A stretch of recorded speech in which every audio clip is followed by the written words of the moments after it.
Hi, I'm Susanna Kalcic, and you're listening to Life in Practice podcast. I'm curious about the big questions in life and how we can experience more meaning and fulfillment every day.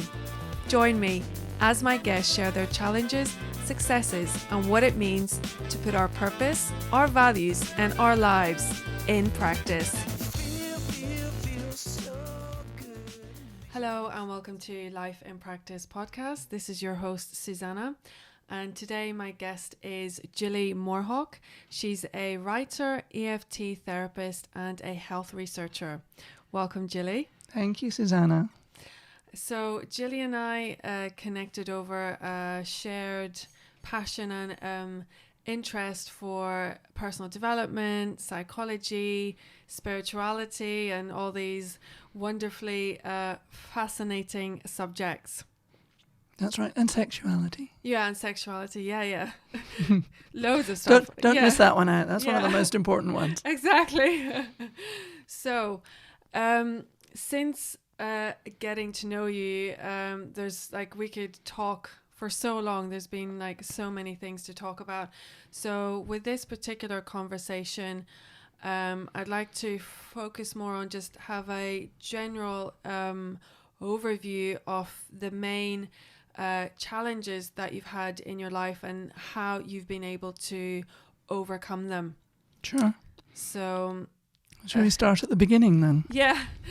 So I was born 7 weeks early, and I spent my early weeks in an incubator. And I have to say that my relationship with my mother has never been great. And it's only recently that I've discovered that one of the reasons for that is having been in an incubator and not having that early bonding that's natural and normal for a mother and a child when they've just come together. And in my case, my mother then went off to her father's funeral when I was about 4 weeks old and stayed away for a week. So she not only left me when I was born, but again when I was only 4 weeks old. So I learned this pattern of people leaving me. And, my mother used to say, "I don't know why you don't like me." So she could tell, and I didn't know why I didn't like her either. And this book that I read recently said that if your mother isn't there for you when you're a baby, it's very difficult for you to trust her.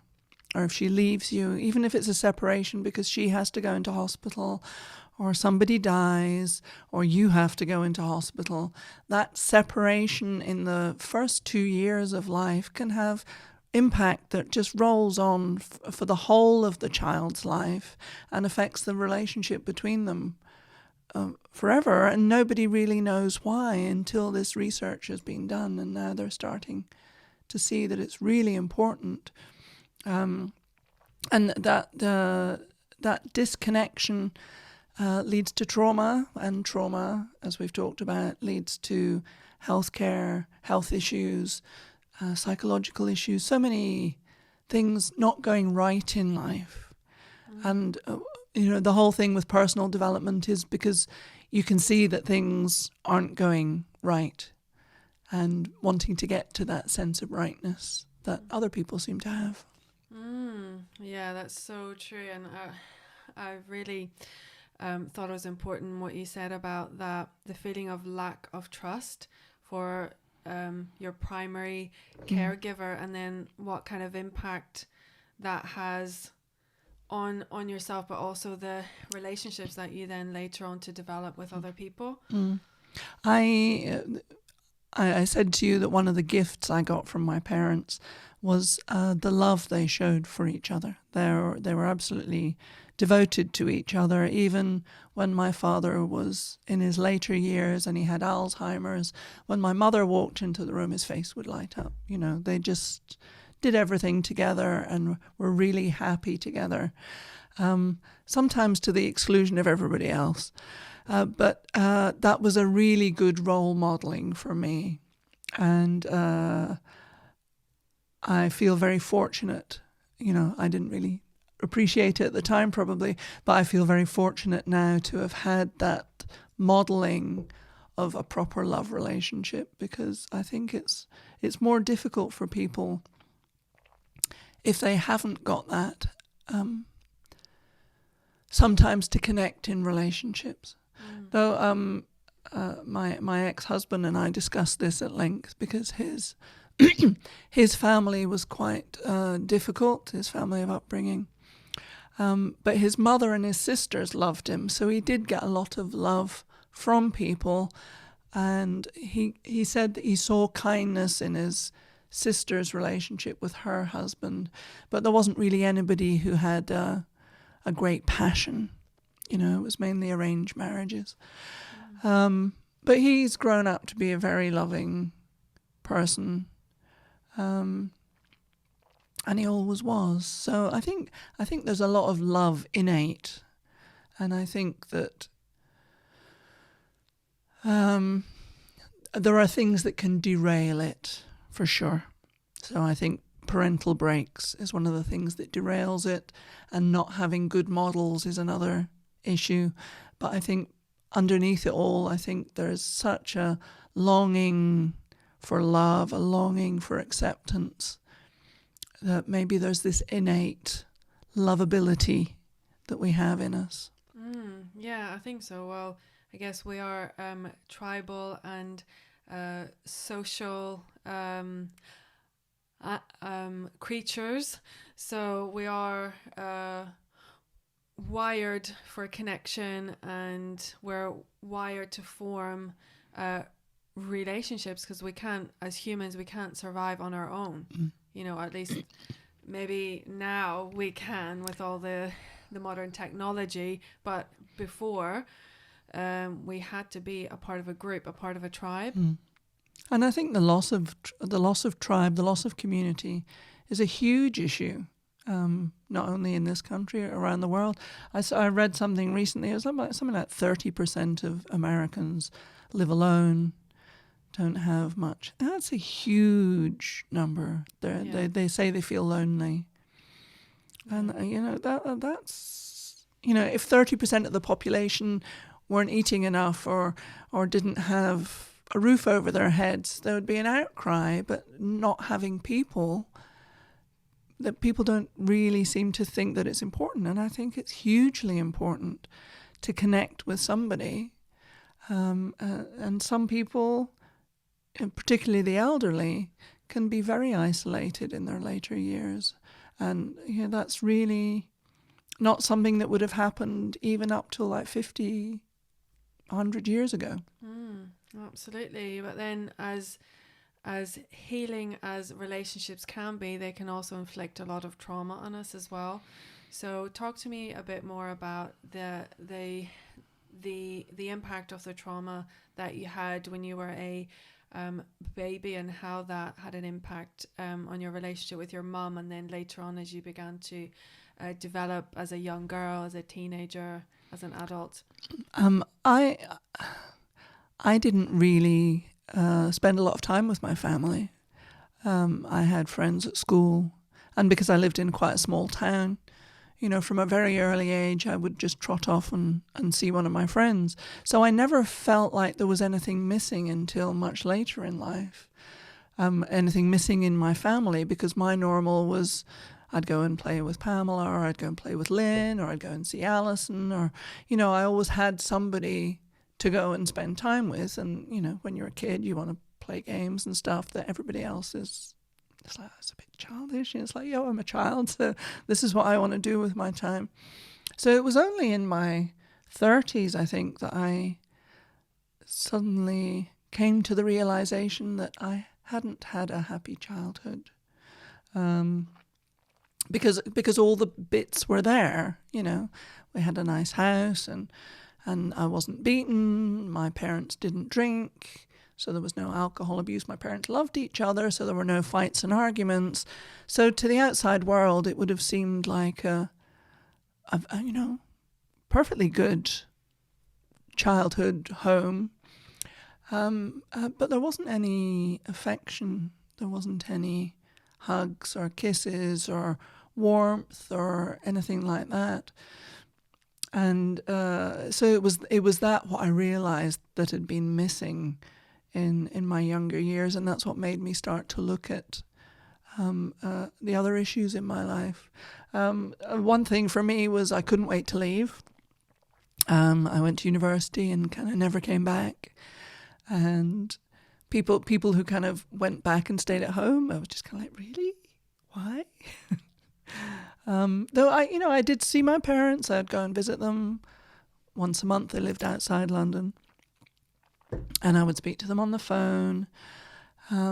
So there was very much a sense of duty instilled in us as children. I have an elder sister. And I feel that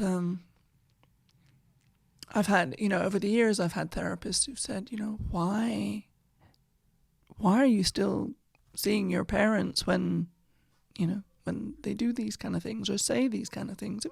It was mainly kind of really nasty, spiteful, unsupportive comments that I remember feeling most wounded by. And so I went for all my nourishment to my friend social group. They say that you pick your friends, but you don't pick your family. And sometimes, you feel like you've been dropped into the wrong nest, and it may not be the best place there. My parents were kind of pre-war generation, and there was a lot of survival issues and people dying and a lot of grief. Apparently my father's brother died in the war and he never really got over it. And if you're stuck in that grieving thing, it's very difficult to give attention and affection to the people around you. That's really true. It reminds me of a book which I haven't actually read, but I've heard quite a bit about it. It's called Running on Empty, and I think it's basically about like childhood emotional neglect, and it very much speaks to what you're talking about, whereas like on the surface, like your childhood was fine, like it wasn't really anything bad, but deep down you feel like something's not quite right. Yeah, that's absolutely true. But I went and I found that elsewhere, so because I couldn't get it with my family, I got it from my friends. And I've always had a social group that's been very supportive, and friends that I've had for decades, who are there for me if I need them, and for whom I would also always be there as well. So I think maybe it's the nature of the beast. If you don't get it in one place, you'll always look for it in another place, or you'll find it in your love relationships. But as you said, there's this innate need to belong, and it's a survival need, because in the jungle, two's better than one, 10's way better than one, because if the tiger comes, he'll only grab one of you, and then 9 live and go on for another day. And that this is the same thing in the therapeutic model, is that being with another who witnesses your emotions and your grief or your difficulties is healing, because we're just not meant to be alone. Yeah, I completely agree with that. And to your point though about certainly as a child, when you sought out to have your needs met by your friends, like obviously your friends who are like also children don't have the capacity to give you the kind of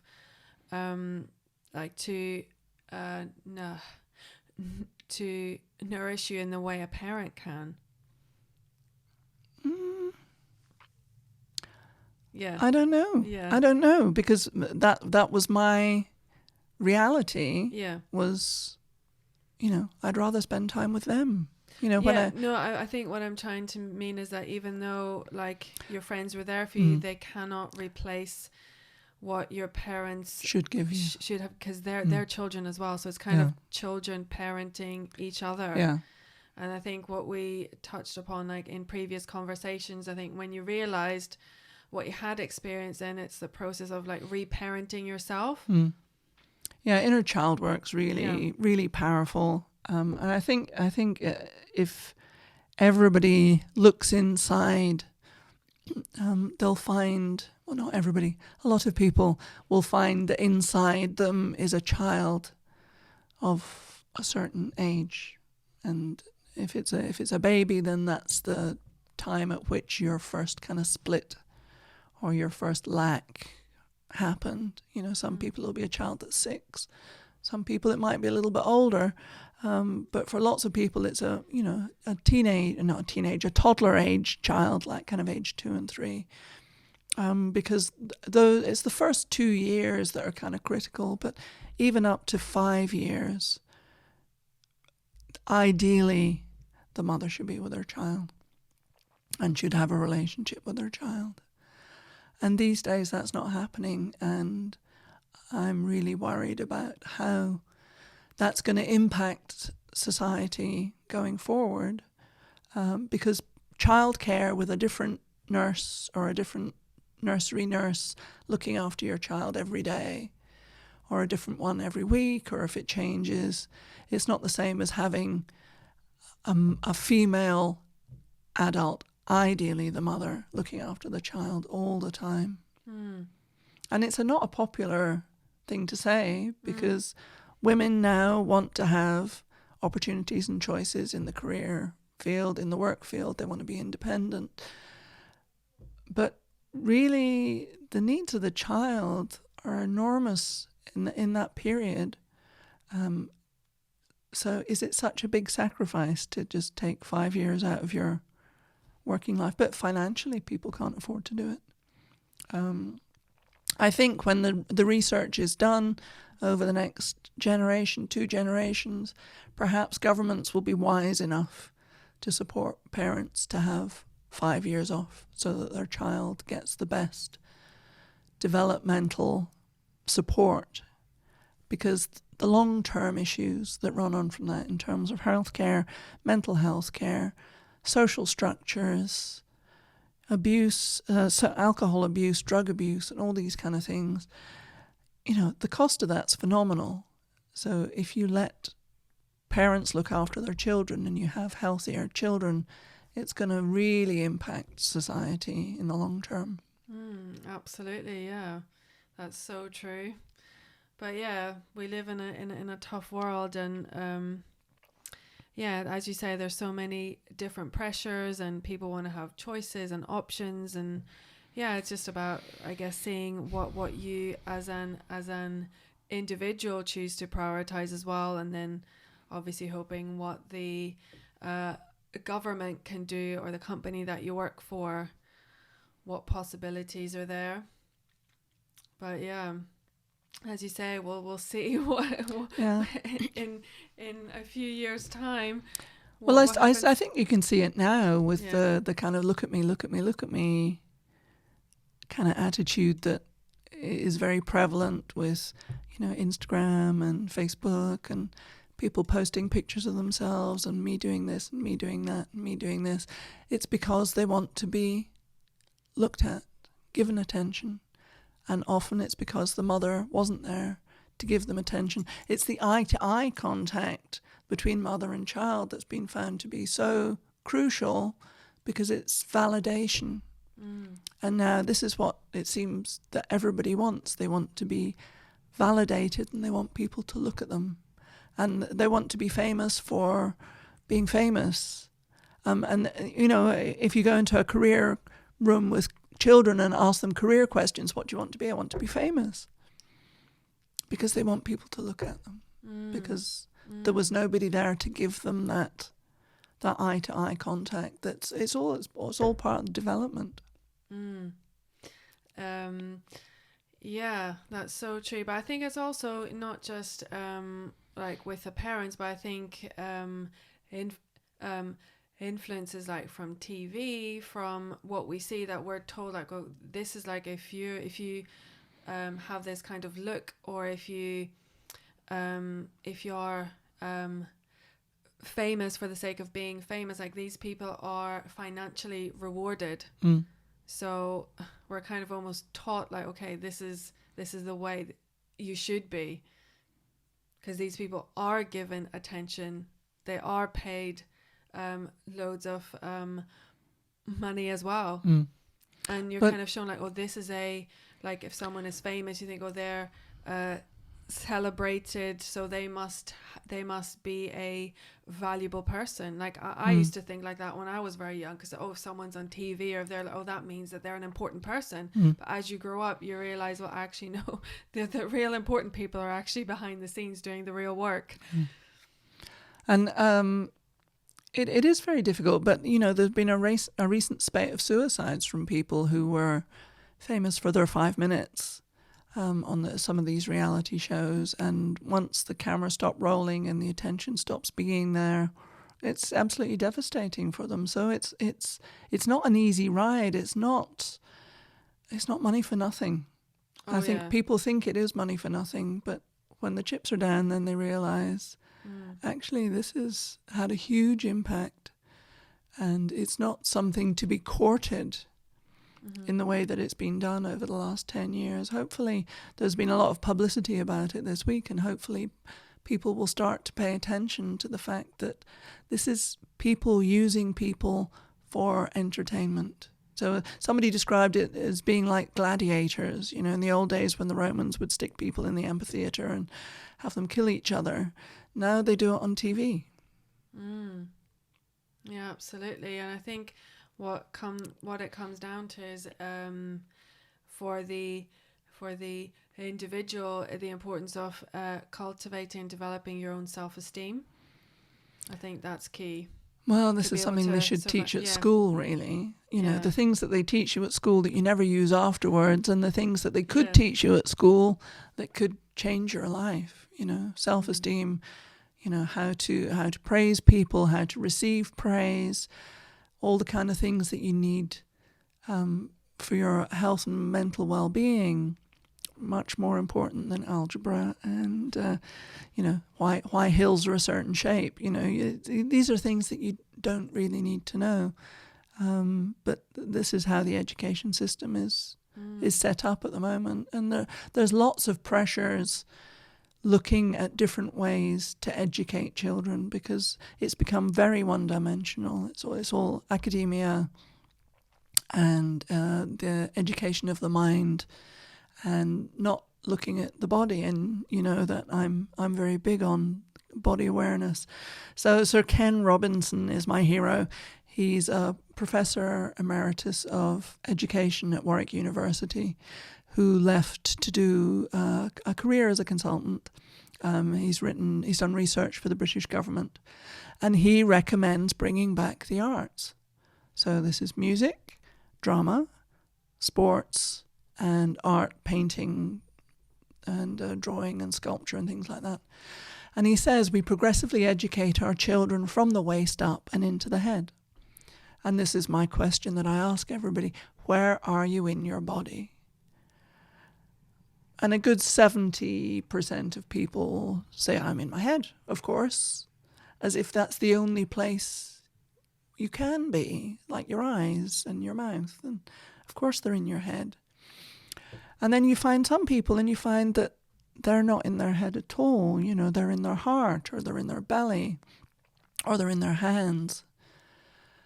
And then you start thinking, well, maybe Ken's onto something. Maybe by educating ourselves into our heads, we're missing out on everything that's going on below the neck. And because we have no connection, particularly with our body, we don't think to look after it in ways that would be probably much more healthy and much more beneficial than our very superficial way of, people go, I do look after my body. I go to the gym twice a week, 3 times a week. Yeah, and, it's because you want to look like that guy. You want to have that beefcake body. And but you're eating McDonald's and sweeties and chocolate and when did you last have a carrot?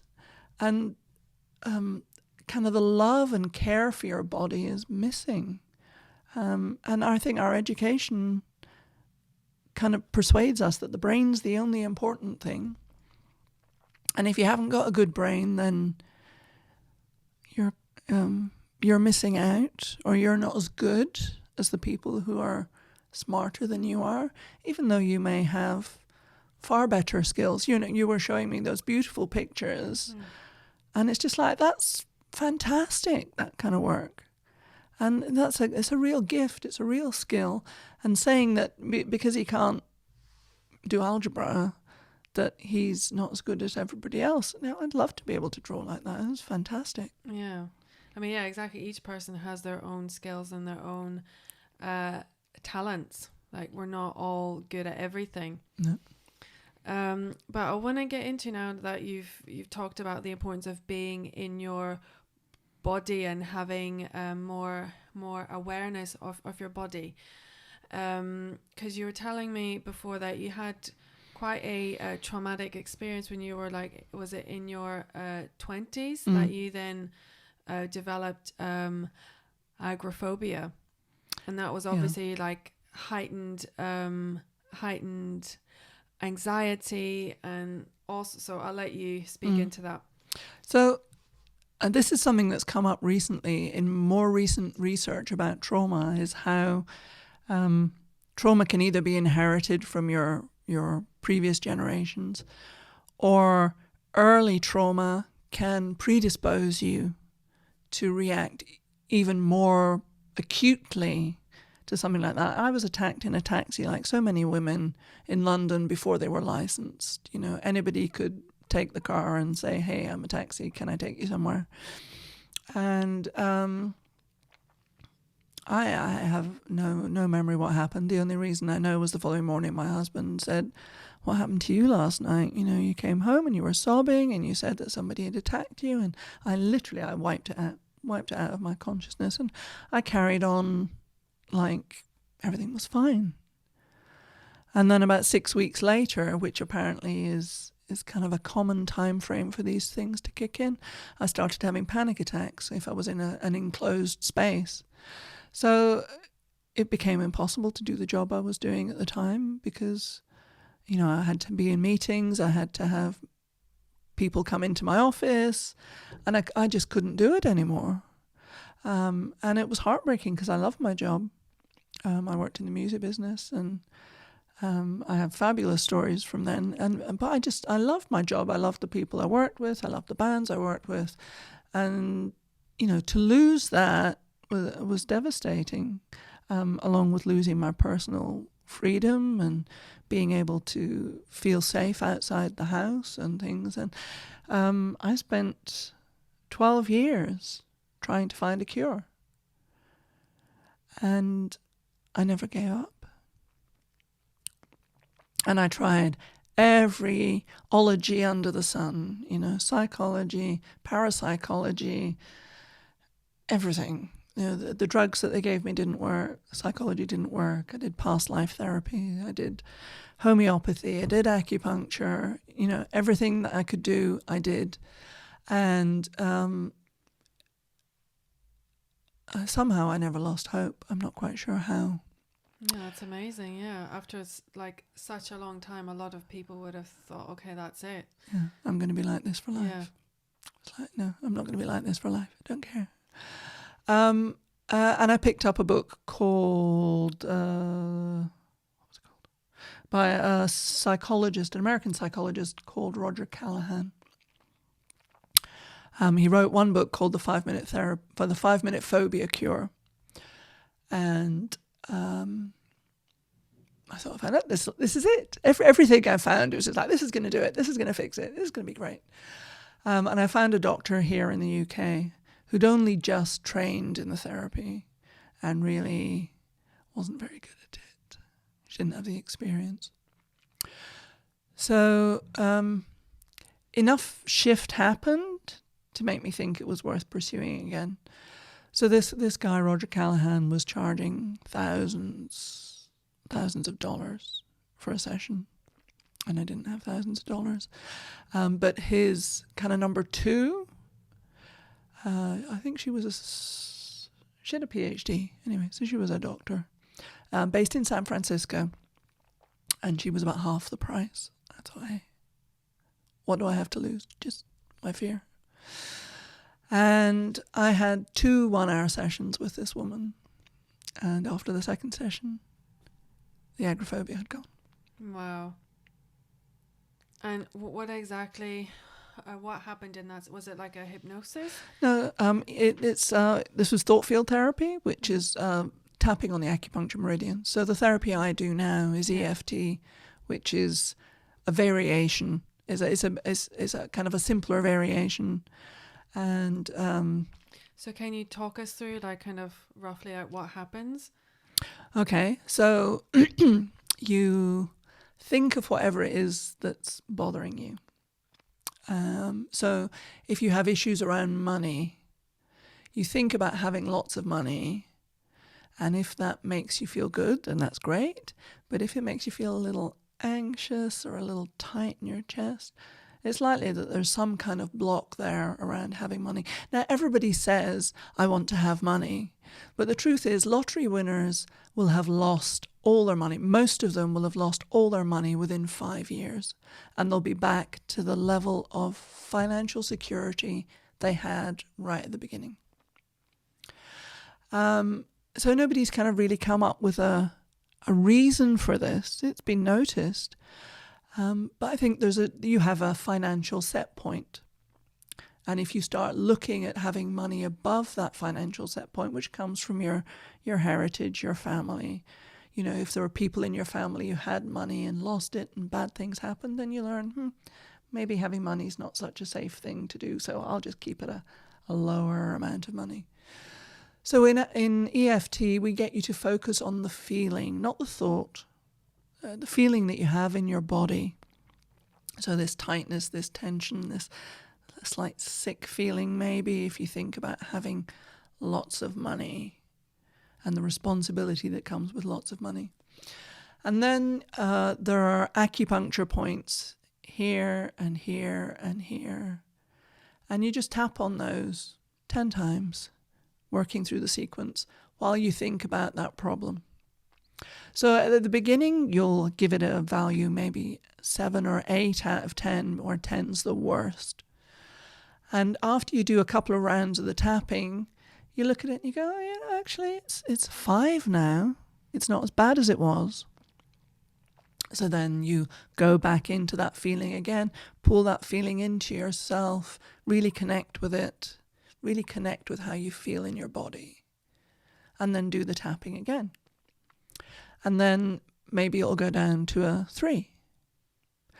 Or maybe it'll get stuck and it won't go anywhere else. And then you look for other beliefs around having money and what money means. If your father had lots of money but then drank a lot and became abusive, you'll go, actually, money's really not a safe thing to have. So I would like money. I would like lots of money, but part of me really doesn't want to have the money. And you get this inner conflict. And ultimately, you've got 3 brains. You've got the brain in your head. You've got your heart brain, which deals with your emotions. And you've got your body brain, which deals with your sensations. And the body brain is all about survival. So if something is dangerous, it overrules what everybody else wants. And it's going, no. Having that relationship with that person was very unpleasant, was very unhappy. So we don't want to have those kind of relationships. That person had lots of money, and look what a bad person they turned out to be. So I can't possibly have money like that, even though up here you really want it. You want to have all those zeros in your bank account with a 1 in the front. But your body brain, which is about survival, goes, is this going to help me survive? Maybe not. So we'll just skip that by. You can work as hard as you like. I told you the story. We both like this story, don't we? There's an ant running around trying to do everything, really busy, doing this and this and this, because this is what we want to do. We want to go to Tokyo. And what you don't realize is the ant is sitting on an elephant that's going to Los Angeles.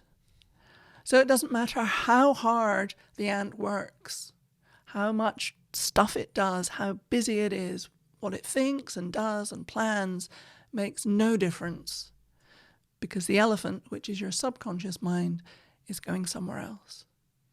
So the only way to fix that is to reconnect with your subconscious mind and start working with it to persuade it to take you where you want to go.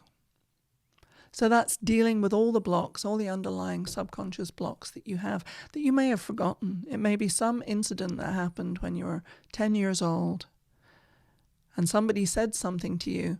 And when you think about it, you go, oh yeah, I remember that. And there's so many things that happen in your life and you forget most of them. And the ones that you remember have some kind of charge attached to them. And that's why you remember it, because it hasn't been processed and put into long-term storage. So it's still kind of active. It's still having an effect on you. And if you're not careful, that elephant is not going to go where you want it to go. And this is why things may not be working out for you in your life in the way that you would like. That's really, really powerful. And it just goes to show, like, you know, we've got a lot of crazy ants trying to move things, and it can feel really frustrating when you're like, but hang on a minute, I've been doing so much work or going in this direction, and yet, you know, here we are, like, you know, in a certain part of your life, you can feel really stuck. I think I can definitely relate to what you're saying about the body, because like with me, like I've got a stutter, and it's really interesting, you know, for me to observe, because even at times when I feel really safe with someone, really comfortable, but it's like sometimes if we start talking about a subject that's more emotionally charged, I can feel myself, I start to block more, like there's something in my body that's kind of telling me that, okay, no, like it's not safe to express yourself. Like, even though I know it's perfectly safe for me to express myself, but there's something that's causing this, like this hesitancy and this blocking. So it's really, really interesting. Like, so from that perspective, I can really relate to it. So, you know, people don't really have a very good connection with their body. So one of the other exercises I do in the workshops that I do is I say, who do you love most? Pick up the 3 people or the 3 things that you love most. And in all the times that I've done it, people go, my parents, my partner, my children, my dog, my cat. Some people even say their car. Because you think about it, all these men out on a Sunday morning with their bucket of water and they're polishing away and they're cleaning and they're making it look gorgeous. And men love their cars. Some men really love their cars. But on a practical basis, if your car's not working, you're not going to get to the station, you can't get to work, you can't impress that girl who lives down the road, and you can't take her out on a date, you can't escape when your mother-in-law comes to visit. You know, having a car is a really powerful resource, and your body is all those things. And there were 2 people who put their body on their list, and that was really, really unusual. And one of them was a guy who was a quadriplegic. He'd been in a car accident in his teenage years and had been paralyzed from kind of upper chest down. And for him, understanding what his body could do even with this damage was a source of gratitude for him. But you don't want to be disabled or crippled or damaged or sick before you start to value your body, because it's the only one you've got. Doesn't matter how much money you've got. You can't go and buy a new one. Doesn't matter how much like you love going shopping. This is the only body you have. And when you're in your 20s and your 30s, it's kind of like, I'll worry about that a bit later. And then later it comes and you've got diabetes, or you've got rheumatoid arthritis, or so many of these chronic illnesses, many of which didn't exist 50 years ago, 100 years ago. I read something recently which I thought was fascinating. This doctor said when she was a medical student in the 70s, they were taken to see this patient, and the teacher said, this is something you probably will never see in your case history, but we wanted to show you because it's a really interesting topic. Any idea what they had? Was it like a child or someone really young who had like diabetes or something like that? Because I know that they're saying like that children these days are more likely to have a shorter lifespan than their parents, which is like the first time like in history. That's what they're expecting. Is it something along those lines? It is. It's Alzheimer's. Oh my gosh. And Alzheimer's is called type 3 diabetes. Really? Now, because there seems to be a link between diabetes, sugar management, insulin resistance, and Alzheimer's. But in the 70s, Alzheimer's was considered a really rare condition. And now, it's like 50%, 40%, 50% of older people, and even people who aren't so old, people in their 60s and 70s. And, these are all lifestyle illnesses: diabetes, coronary heart disease, cancer, Alzheimer's. These are the big plagues for, the people of your generation, my generation.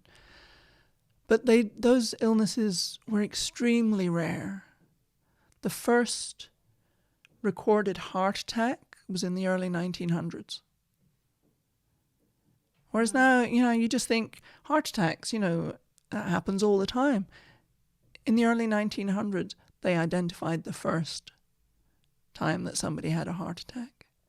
So it's diet, it's environmental, it's the toxicity in the environment that we have to deal with on a daily basis. Our water isn't clean like it used to be when it came out of the mountains. I think in London they say that water has been recycled 13 times by the time you drink it. Yeah. It's yummy. Not so appealing.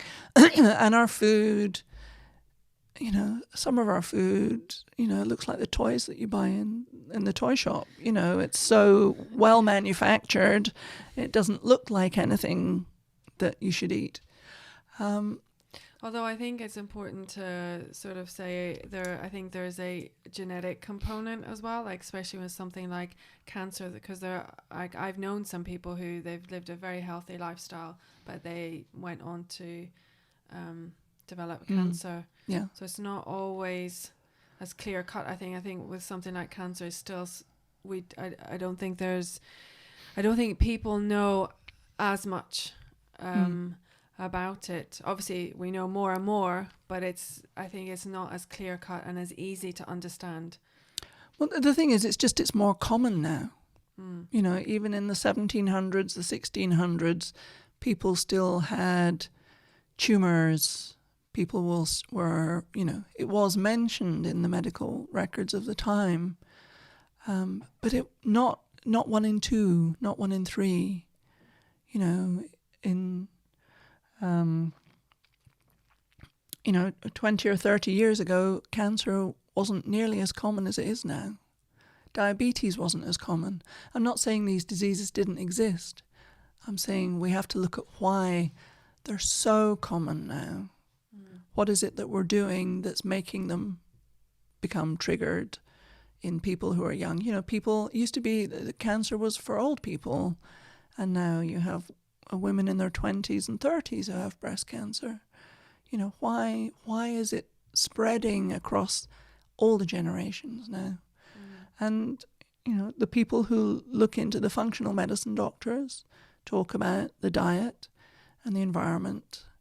And the one thing that isn't really talked about and should be is the amount of stress. I saw a medical program when I was 7 or 8. I used to love watching science programs. That was my favorite.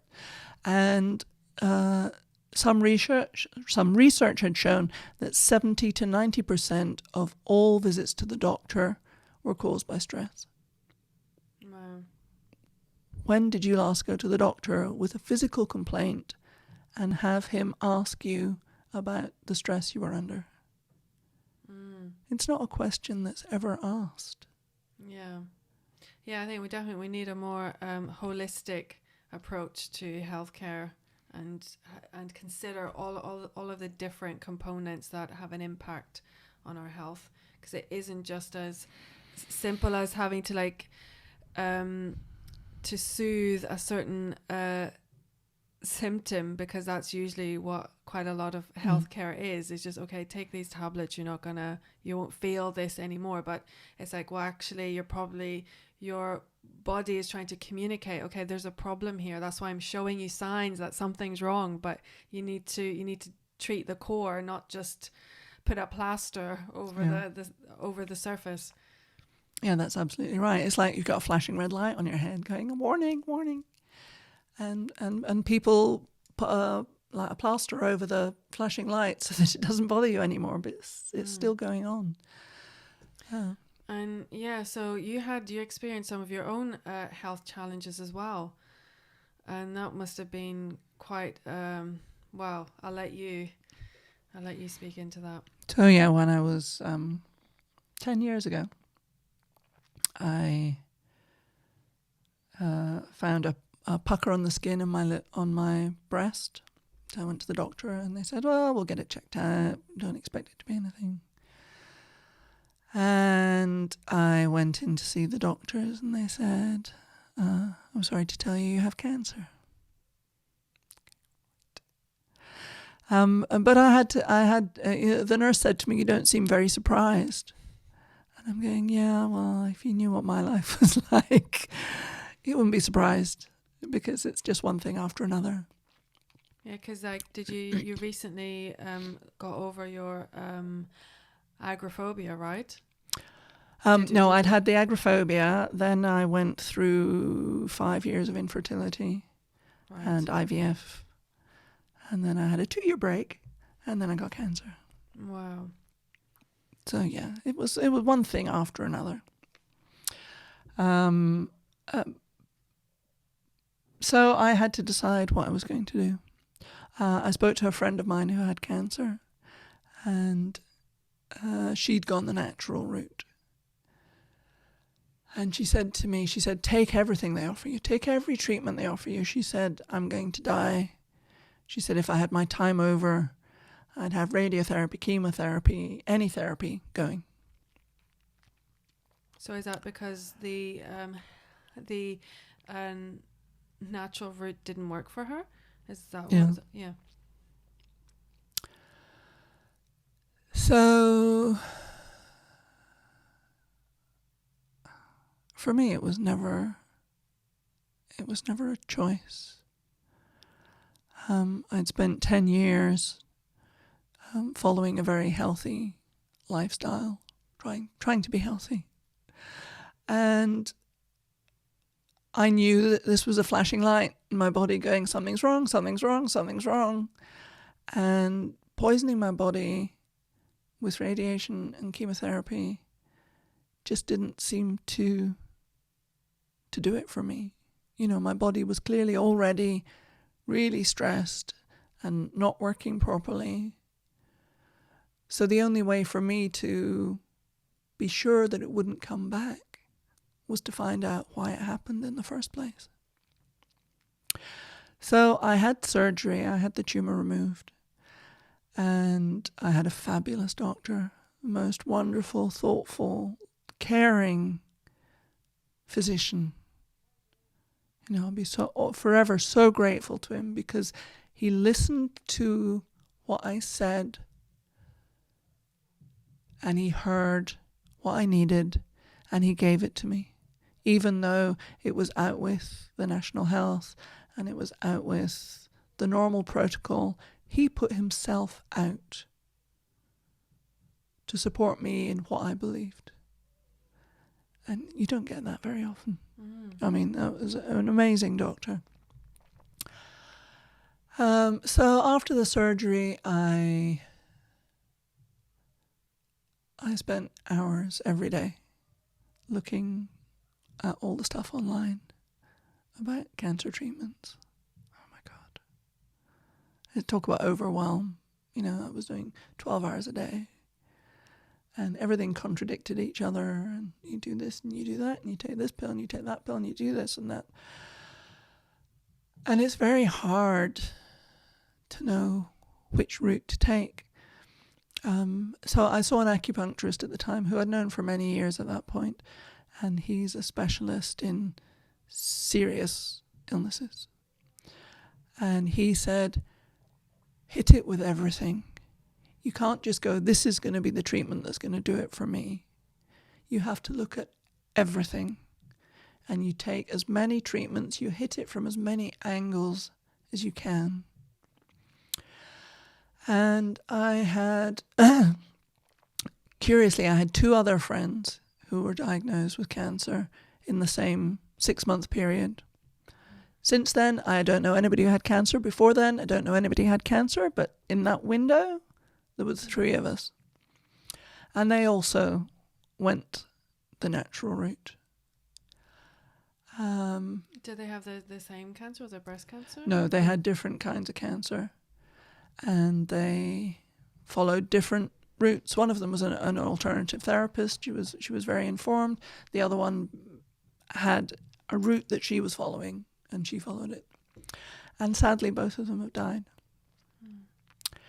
So I cannot advocate doing what I did.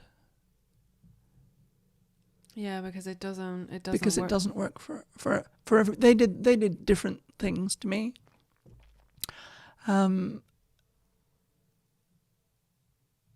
But for me, there just wasn't any other choice.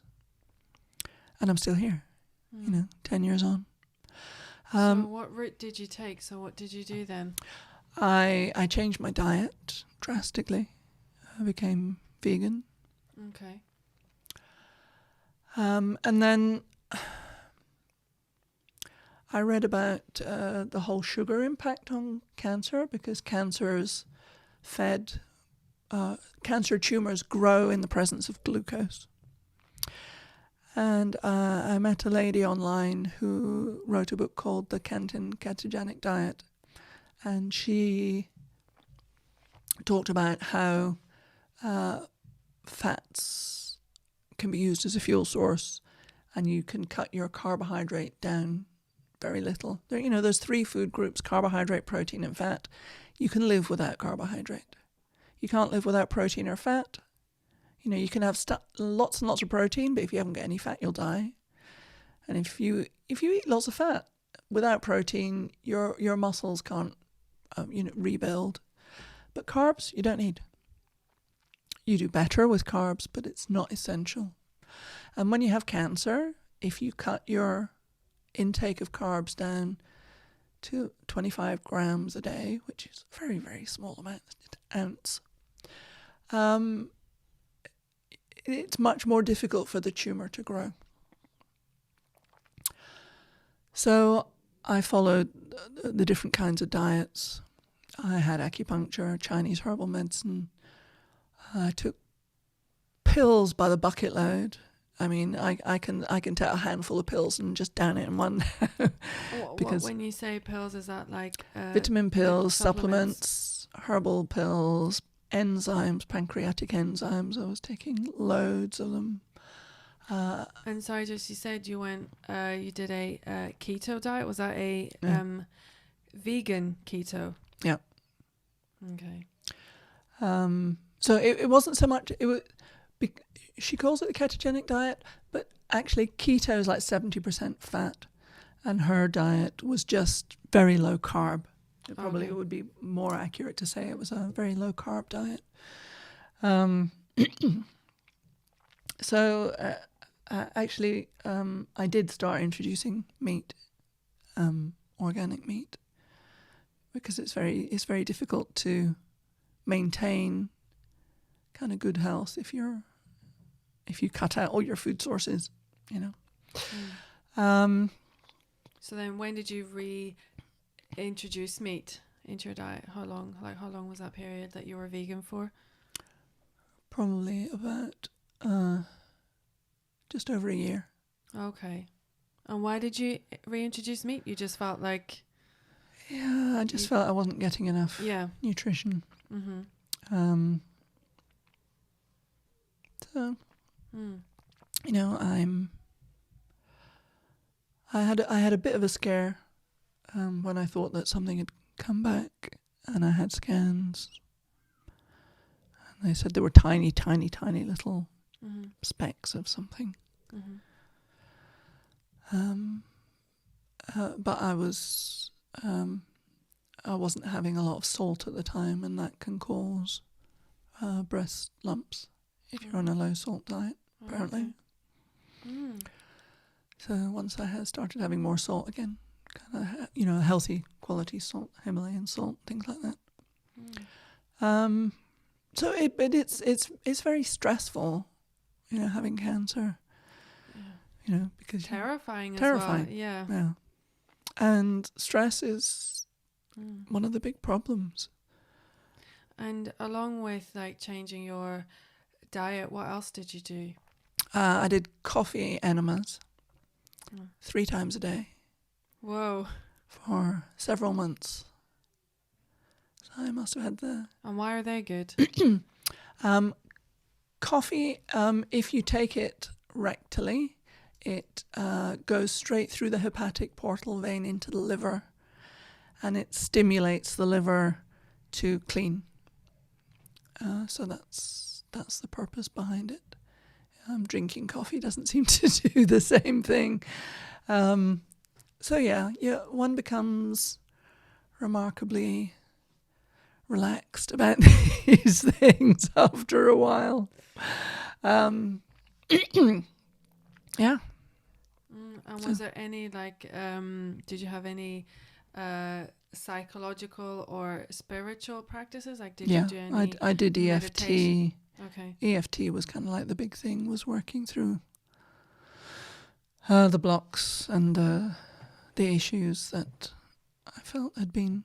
The Germans are quite ahead in this. They're quite ahead in functional medicine.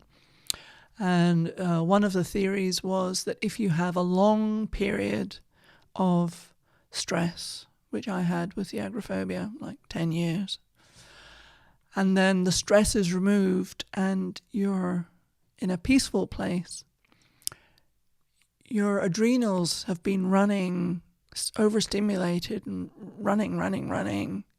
And then when the stress goes, they kind of collapse. And your adrenals are involved in your immune system. And the thing with stress that people don't really realize is that when you're in fight or flight, it's supposed to be a temporary thing. It's only supposed to be while you run from here to that tree to get away from that tiger. Because if you don't get to the tree, you're gone. So if you've survived, you've developed this way of coping. This is short, intense bursts of adrenaline can get you out of trouble and save your life, and then you set up the tree for 24 hours and relax. But modern life isn't like that. Modern life is stressful the whole time. Yeah, it's kind of like a chronic low grade kind of stress. Yeah, absolutely. And when you're in that state, your reproductive processes get tuned down, because if you don't make it to the tree, you're not going to reproduce. Your digestion gets tuned down, which is why often you see the gazelle that are being pursued by the lions having a poo while they're running away from the lions, because the body empties everything out. And the other thing is your immune system gets tuned down, because you don't need it for these 10 minutes that you're running for your life. And then normally you calm down and everything comes back online. You see, if you see a gazelle on the steppes, it's been chased by a lion and it got away. It doesn't sit and go around all the other gazelles and go, look at what happened to me. It was terrible. And it doesn't wake up the following morning going, oh my God, where's that lion? Where's that lion? They don't live in this stressed out way that we do in modern life. And even if you don't have any obvious stress in your life, maybe your relationship's fine and your job's fine and you're quite relaxed, going on the underground, electromagnetic fields that we're all exposed to all the time, the problems with the food, the problems with the water, pesticides and herbicides that are in the air, these are stressors as well, and your body has to deal with them all. So a friend of mine said last week, I was talking to him about chronic fatigue. He said, chronic fatigue, it's not chronic. I'm going, what do you mean? He said, it's easy to get rid of. Oh, what do you mean? He said, leave London. Go live somewhere in the wild, in the nature, in the forest. He said, it'll soon go. And actually, I had chronic fatigue before I went to Peru. And sure enough, after 3 months in the Amazon jungle, I stopped having chronic fatigue. So, modern life is stressful. Yeah, it is. It definitely is. But I do think there are good things about modern life as well. I think the technology and the advancements in healthcare, especially healthcare when it comes to like if someone breaks their arm or like they're in some kind of accident, like the way that doctors can save those people is absolutely amazing. Absolutely. Which they wouldn't have been able to before. So I think like with most things, it's easy to romanticize about the past as well, but I definitely agree with you that there are certain aspects about the kind of world that we are in now is not healthy. And I think for me, like I'm really care about having organic food. I think that's so important. So that's something that I think we really need to kind of go back to. But yeah, I think with things like lifestyle, it's in a way, it's also, we have so many tools at our disposal, and it's up to us to also take responsibility and choose how we use these tools and not become a slave to them, if that makes sense. Yeah, it's taking responsibility for your well-being, which takes a little bit more work than we're used to. Yeah, that's true. And people have kind of got into a habit of just going to the doctor and getting a pill and that'll fix it, and not putting their foot up so that their ankle can heal, just taking the painkillers so that they can carry on with their life. And so people need to start taking a bit more responsibility for well-being, and the pace of life makes that more difficult. Yeah, absolutely. There's definitely a lot more pressures and so many expectations that we put on ourselves as well.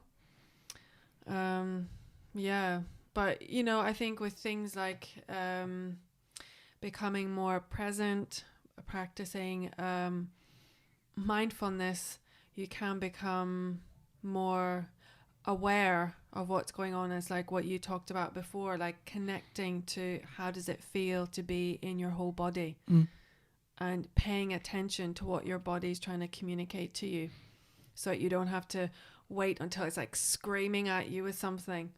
Yeah, because that's the if you don't pay attention. I knew somebody once who cut his hand open washing the dishes.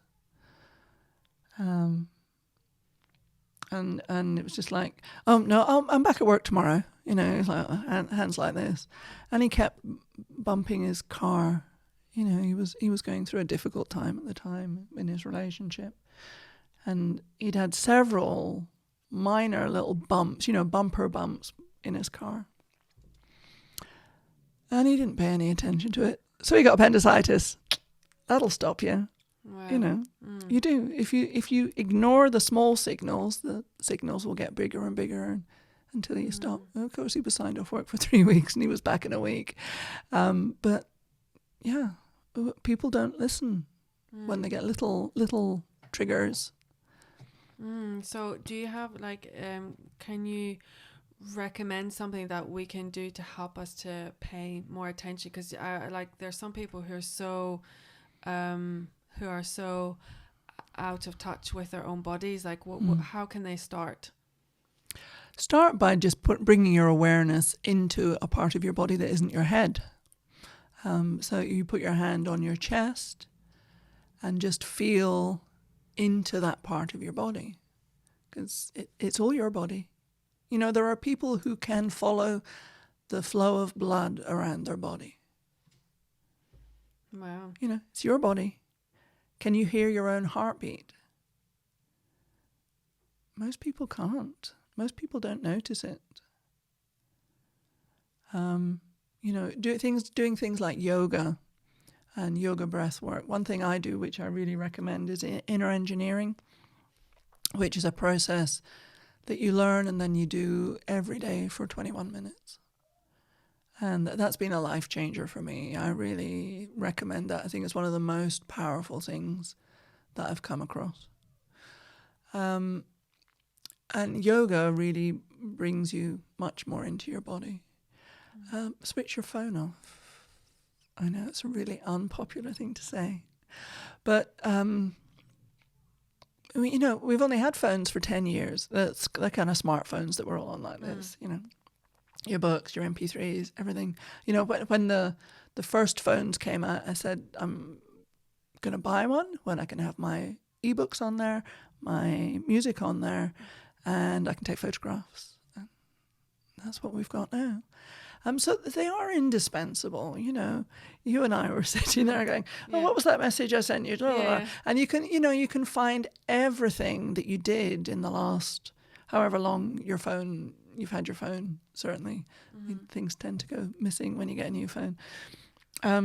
So names and addresses of people, contact details, conversations you had, photographs you took.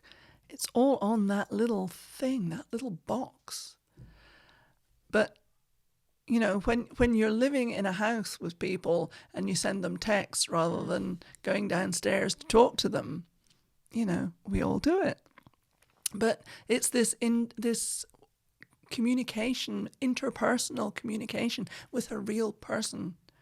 At least with a phone, you have a conversation, so you can still hear the person. But now, why do we do it? Why is it that we do it? You know, you don't pick up the phone and call somebody. You'll sit there going, which takes twice as long. So if it's a long conversation that you're trying to have, it takes twice. If it's just like, don't forget bread when you go to the shops, then, you know, it's much quicker to do that as a message. I completely agree, yeah. Like, I'm not a big fan of texting conversations at all. Like, I'm really, really terrible at it. It really gets on my nerves, and it's so true. Like, I had a friend as well. She was saying, like, you almost have to send someone a text first to say, is it okay for me to call you? Whereas, like, that would have never happened. Like, if you want to call someone, you just call them. But now it's like, oh, like it's kind of weird if someone calls you. It's a bit intense. It is, isn't it? Yeah, I know. I do that. I always send it. Please, is it okay if I call you? When's a good time to call? Yeah, you know, because people are so busy and people have obligations and things. But I think it's also because like. But you're right. It is unnatural. You should be able to, you know, especially your friends. You know, okay, maybe it's somebody you don't know so well. Yeah. But if you're friends, if you can't just call your friends. You know, they only ever do it when there's something wrong. Yeah. You know, that's what I find now. If somebody calls me, it's just like, oh my God, you know, why are they calling? And then they're going, oh, my boyfriend broke up with me. Oh. Yeah. And, you know, it's going to be something bad. But that seems to be the only time when people feel that they can reach out and call somebody. But I think it could also be because, like, we have our phones, like, it's like 24/7 access to you. And I think because before, when you just had a landline phone, is kind of different because if you're not at home, like obviously you couldn't speak on the phone, or like if you were doing something. But whereas like with like if someone calls you while you're at home, you probably had the time to talk, if that makes sense. So it wasn't that like your phone wasn't on you all the time. So you're not available 24 hours a day, which you are now. Yeah. And employers take advantage of that because then people start reading their emails when they wake up or they're on the train. So you're spending another 2 hours working just because you can. I'm going to have to start leaving my phone at home, I think. I think it's a very good practice to do. I love my phone.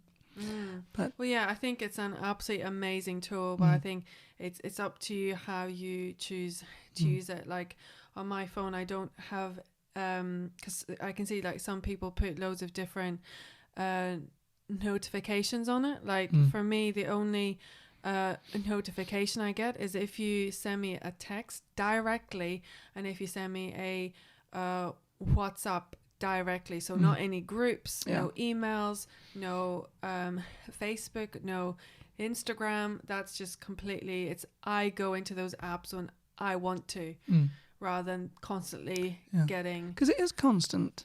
And if it pings or it burrs or it does something, it's just like, oh, what's that? It might be somebody important, it might not be.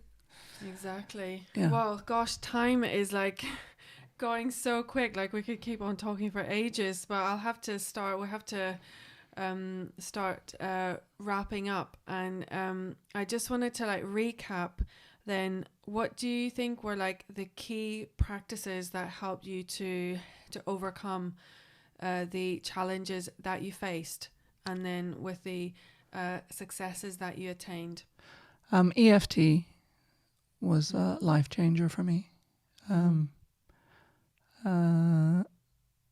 In terms of dealing with any kinds of emotional issues or pain or physical issues, because most illnesses have some kind of stress component behind it. One thing I'm passionate about is infertility, because there's often cases where people have unexplained infertility and they've had all the medical tests and there's no reason for them to get pregnant, for them not to get pregnant. And there's so many things you can look at from your history, from your mother's history, from your grandmother's history, that can be influencing your ability to conceive now. So I'm really passionate about working with that. And the other thing is the inner engineering that I told you, which is a very simple pranayama, which is yoga breath, and some asanas, which are yoga postures, and some meditation. So it's a 21-minute practice. And if you do that every day, your life will change. Amazing. I think one thing that really comes across from you really strongly to me is that what you said as well, is that you don't give up. It's that strength that, like, where does that come from? Like, I realized recently that part of it, the hoping part, actually came from what happened with my mother when I was born. Because she left me, and she didn't see me when I was born until I was 2 weeks old, because she'd had stillbirths, 2 stillbirths before me, and I was only given a 50% chance of survival. And I think she just couldn't do it, couldn't face it, couldn't face holding another baby who was going to die. So she came back. So as a baby, to be separated from your mother, and then she comes back, and you're going, she came back, yay. And then she did it again because she went to her father's funeral, and then she came back. So I learned that if you keep trying, keep hoping, keep wishing, eventually you'll get what you want. Wow. So, every cloud has a silver lining. That was the silver lining from what happened to me, is I have this indestructible faith, I suppose. Amazing. That eventually I will find, if there's a solution out there, I will find it. Wow, fantastic.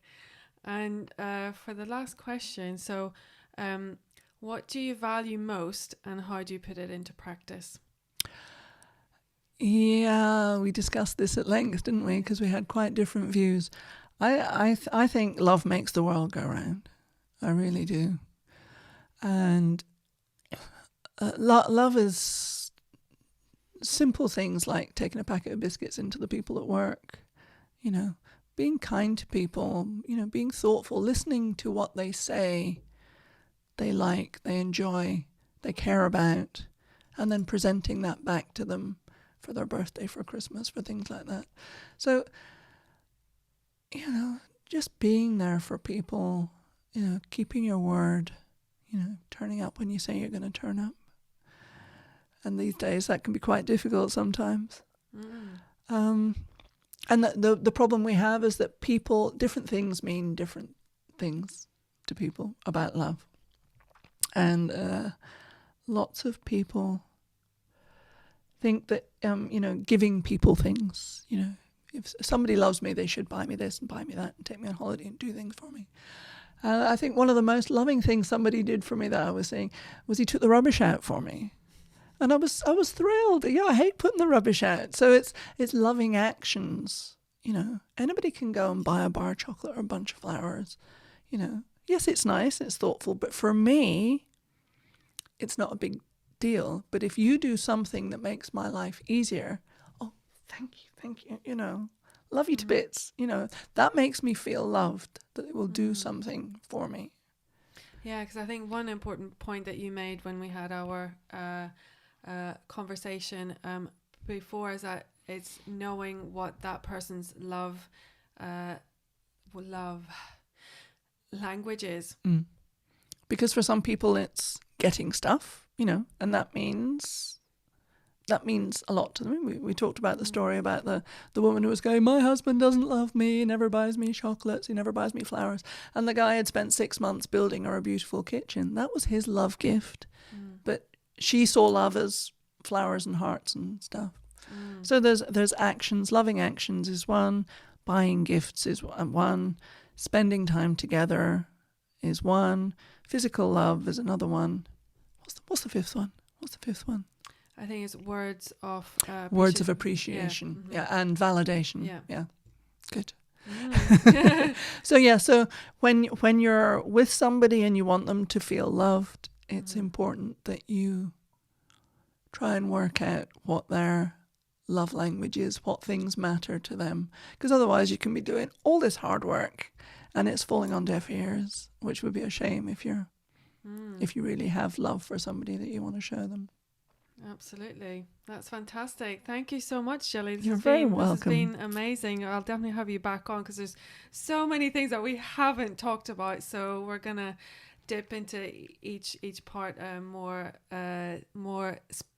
specifically in the future interviews to come. I would love to do that. That'd be great. Thank you so much. And if anybody wants to find out a bit more about you, what's the best way to get in touch or to find you? My website is taptaptap.me. Taptaptap.me. Nice and easy. Are you on any social media channels? Bodyful Way on Facebook, and Tap Me on Instagram. Okay, fantastic. Thank you. I'll make sure to put all the links down below, and then everyone can find you easily. That's great. So thank you so much. Thank you so much for listening. If you enjoy this podcast, please make sure that you subscribe, and if you thought that this episode could be beneficial for someone, please share it with a friend. Thank you so much. I'm looking forward to catching you next time.